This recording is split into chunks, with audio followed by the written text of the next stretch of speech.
Today we're gonna do our book review on The Power of Now by Eckhart Tolle. The concepts in this book can come across as very simple, but don't let that trick you into dismissing them without any contemplation. These concepts, although simple, are profound. The Power of Now gets into some deep stuff that needs to be reflected on way beyond the short video summary. With that said, keep an open mind going into this. You may get an initial reaction to resist what the book teaches, but just put your opinions and judgments to the side for a few minutes and consider the possibilities. The three primary concepts I want to focus on are as follows. 1. You are not your mind. 2. The present moment is all we ever have. And 3. Acceptance of what is. There are many other lessons in the book, but I want to focus on these for now, just to keep it simple, and then maybe I'll make a part. Let me know if you're interested in a part 2 in the comments. The Power of Now. Lesson 1. You are not your mind. You are not your thoughts.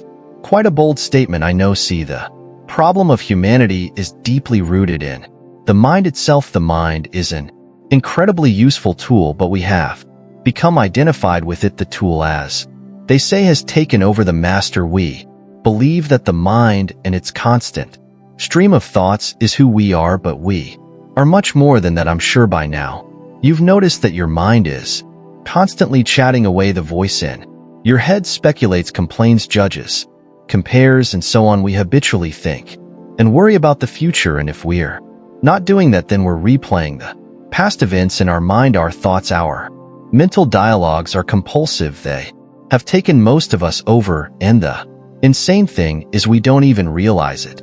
Most of us are on autopilot. Most of us just go through life chatting to ourselves incessantly and letting our conditioned mind around our lives. Early in the book, Eckhart asks the reader, can you be free of your mind whenever you want to? Have you found the off button? Can you stop the stream of thoughts and just be? If the answer is no, then you're unconsciously identified with the mind. It's using you, and you probably don't even realize it. There is much more to you than just that stream of thoughts. If you're hearing this for the first time, you may be confused. They say, well, if I'm not my thoughts, then what am I? That's a great question. And in my opinion, asking what am I is one of the most important questions you can ask yourself. That is the beginning of self-inquiry, awareness, mindfulness, or whatever you want to call it. So how do you get closer to realizing what you truly are? It all starts with awareness. You start by listening to the voice in your head as often as you can.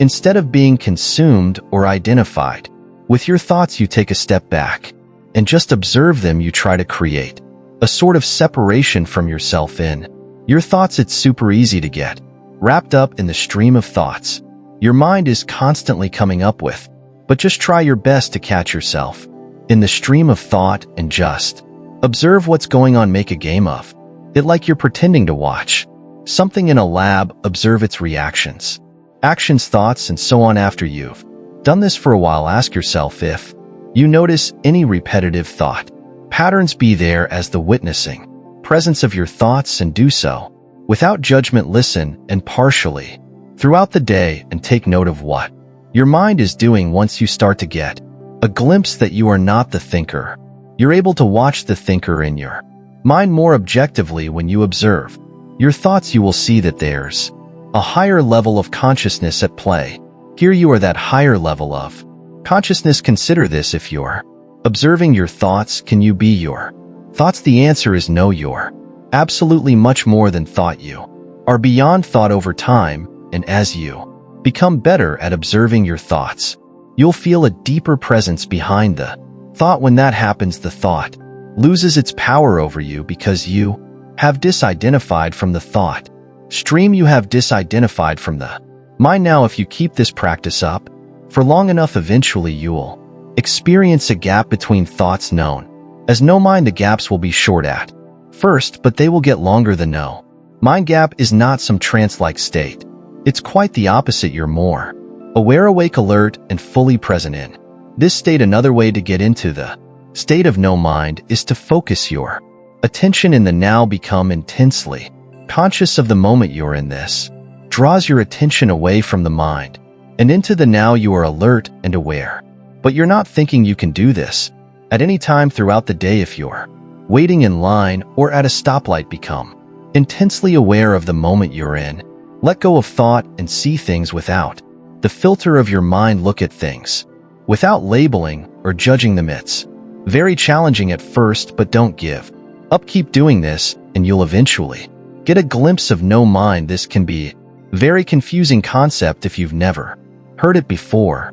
So let's hit on a couple of Eckhart's quotes to really drive it home before moving to the next lesson. The single most vital step on your journey toward enlightenment is this: learn to identify from your mind. Every time you create a gap in the stream of the mind, the light of your consciousness grows stronger. The wider the time gap between perception and thought, the more depth there is to you as a human being, which is to say, the more conscious you are. The moment your attention turns to the now, you feel a presence, a stillness, a peace.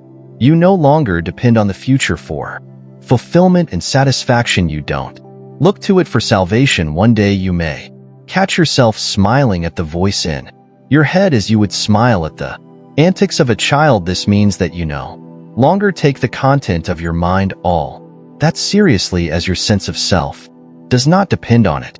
For most of us, the mind has become out of balance. Our compulsive thinking is an addiction of sorts. The only way out is to realize the truth: you are not your mind, you are not your thoughts. The mind is simply a tool to be used when necessary.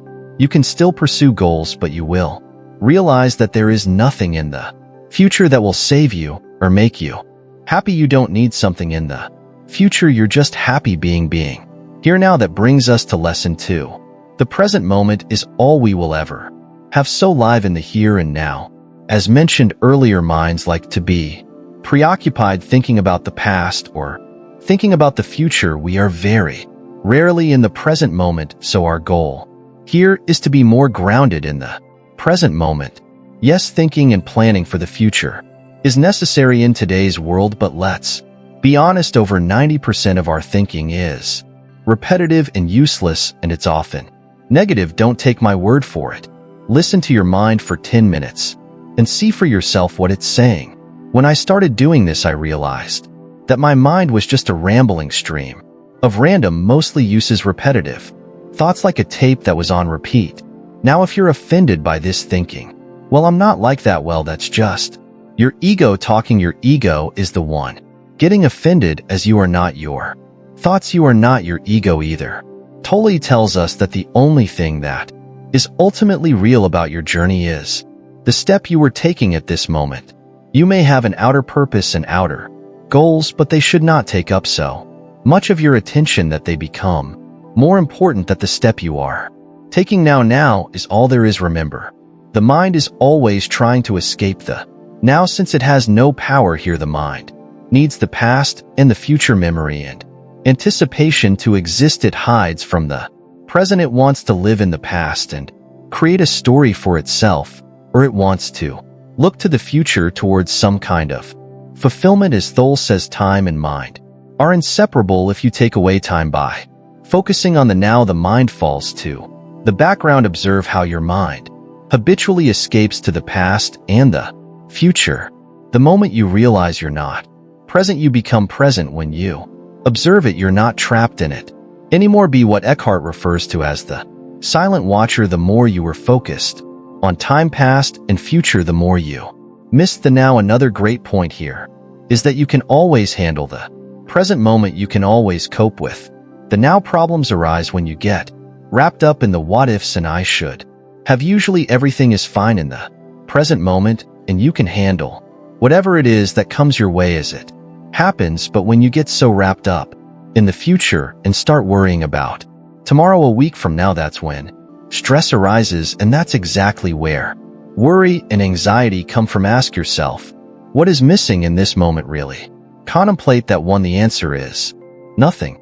All these wants, desires, and regrets come from the mind's obsession of the past and future. You can't cope with the future because it is a mind projection. It's not real. Is there ever any other time except the moment you're in? No. Even when you think of the past in the future, you're doing it in the now.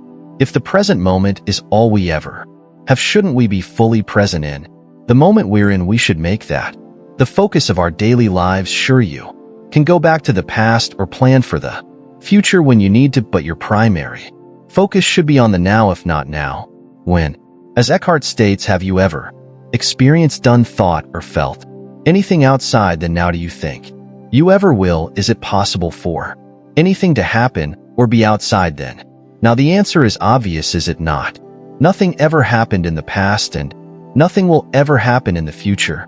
It happens in the now. A memory is just a trace from a former now that you are recalling in the now. Do you have any problems in the present moment? Not tomorrow or in 30 minutes, but right now. Let's once again hit on some quotes from The Power of Now before moving to the final lesson. Use your senses fully. Be where you are. Look around, just look.